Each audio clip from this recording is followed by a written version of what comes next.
I gotta go. You do actually. No.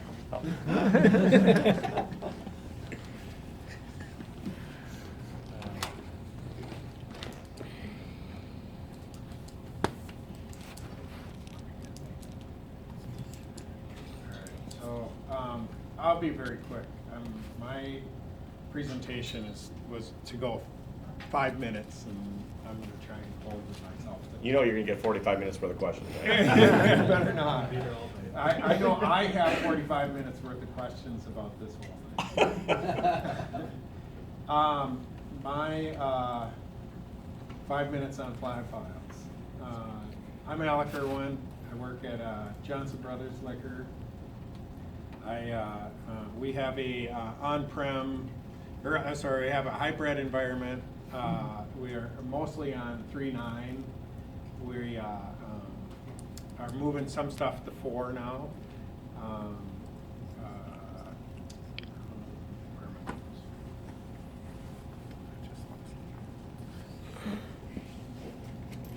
It's all good.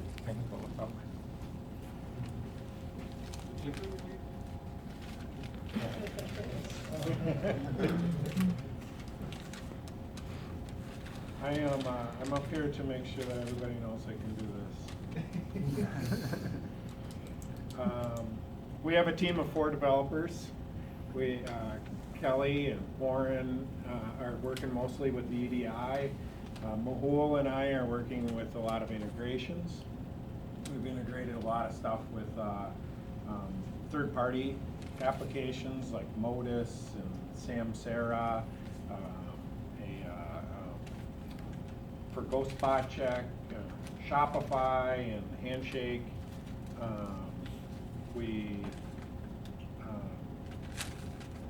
The one that brought it up today here, the whole flat file thing is Cintas uniforms. We only have the uniforms for our warehouse guys, and we got to get data from Workday and give it to Cintas in flat file format. I don't know why they want flat file format. I hope nobody's here from the flat file fan club, but I'm not gonna brag about flat files. I just had to do it. So because I'm kind of a noob at Mulesoft, I just Googled it, what's the best way to do it? Because I know how I do it in Cold Fusion, is I'd write a little function that would take the string of data that I had and how long I wanted to pad it and kind of, run all the chunks of data through that and make that work like that. But so how do I do it best in Mulesoft? And it's this flat file definition.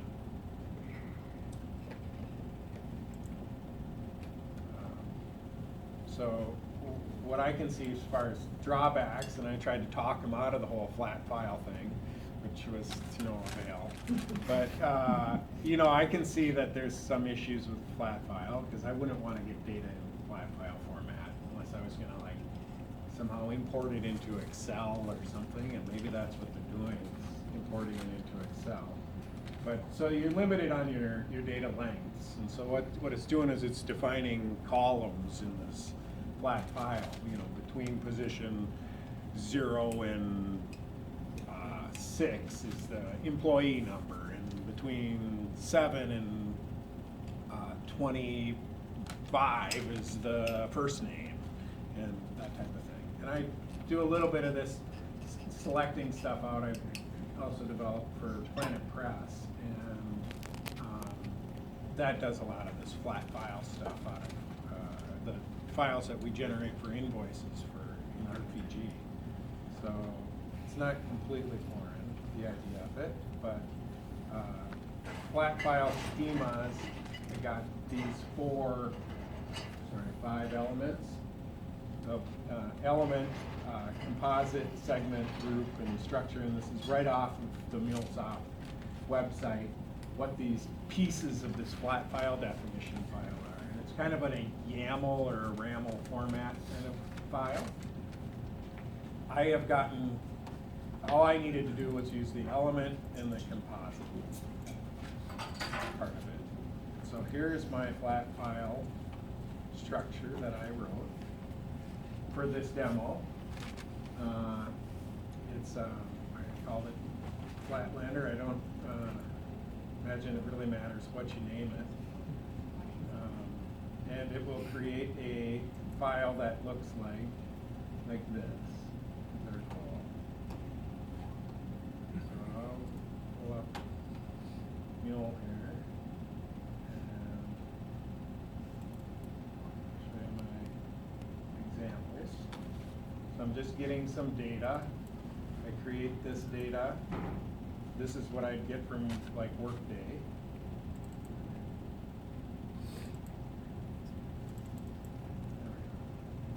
I just created some data with some employees. And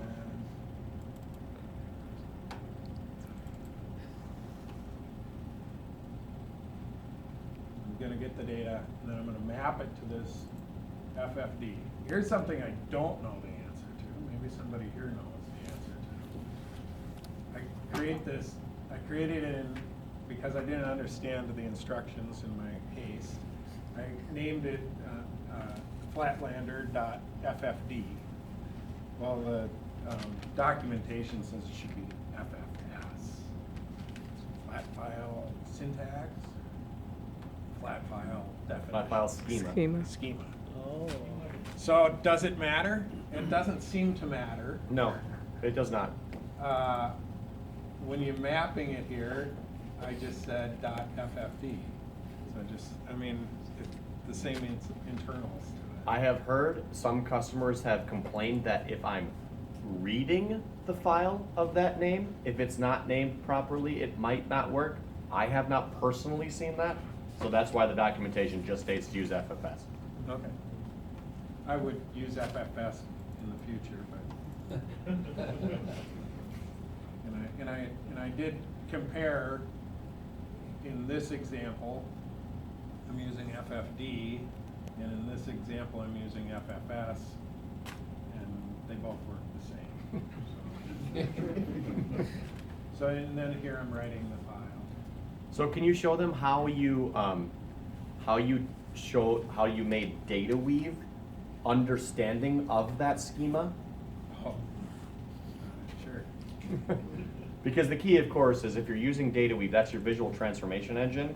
It'd be nice that the metadata would exist so that you're not manually figuring out those fields. And so I'm going to have him show you quickly how you said, hey, this is what I want it to look like. Because obviously he put in the schema up there, but how did he make it so you could map it visually? And the first time I did it, I didn't do that. I just knew what my data needed Sure, to yep, be, and I yep. knew what was coming in and what it was named. But here, because there's still, I clear the metadata, define the metadata, I clicked add, Yep. and then I pointed it at my FFD. There, I named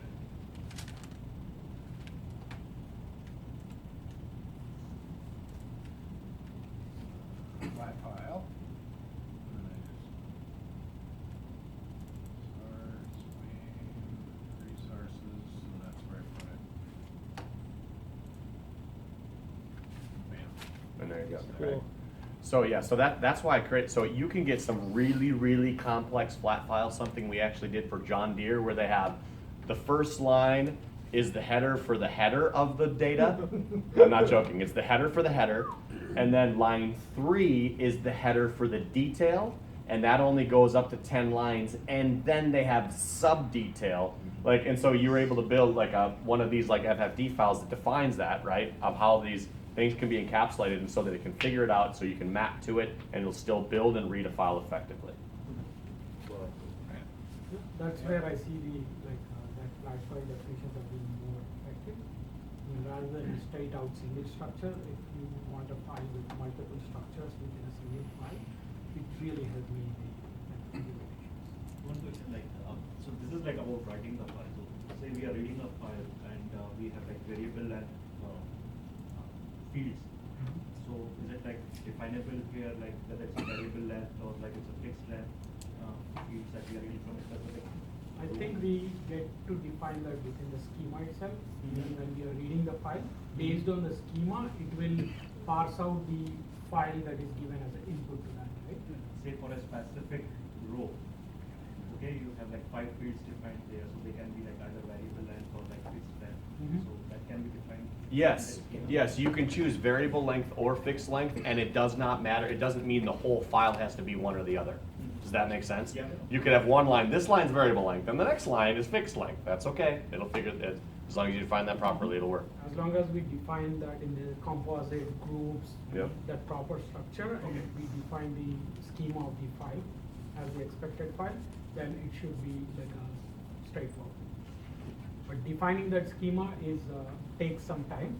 It does. Pretty challenging task, but once you get through that, mapping is a easy task.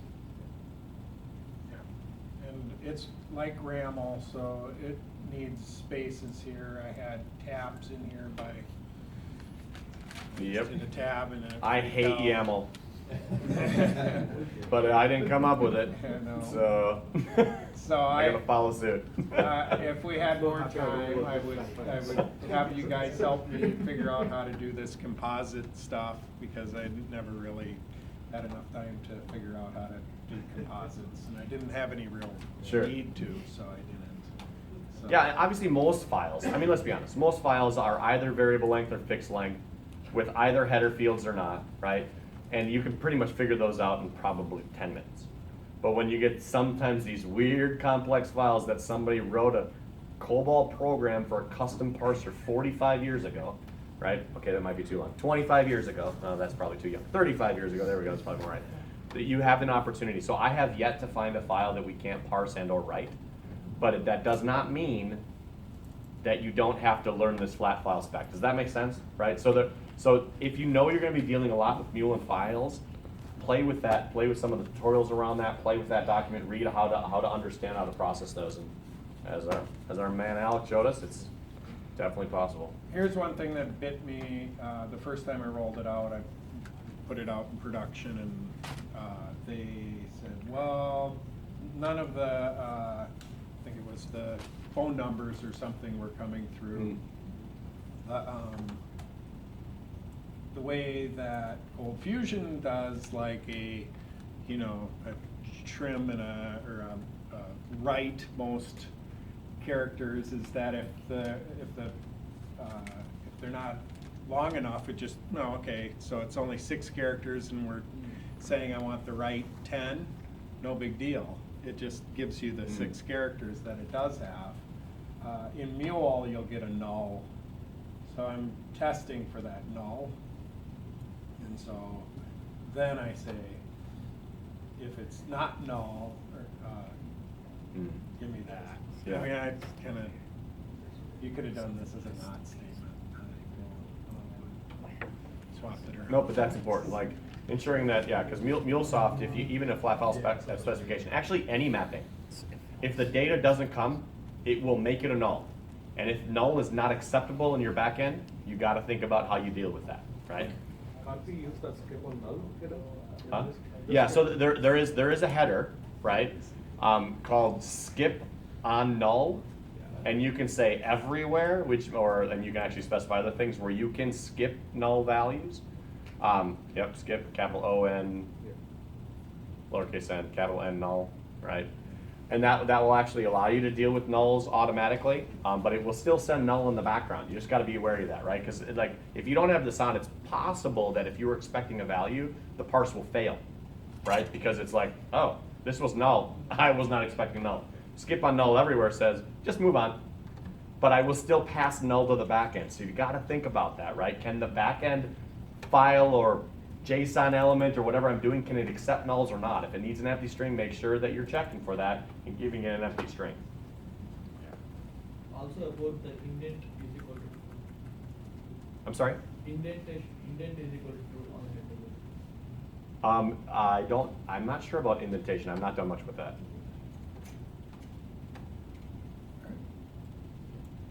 Well, Anything else, Alec? That is basically my presentation. Nice, Alec. Good work. All right. So now, since I went out of order, let's all welcome up Jim Ostrom from Hazelden and Betty Ford to talk about data weave and some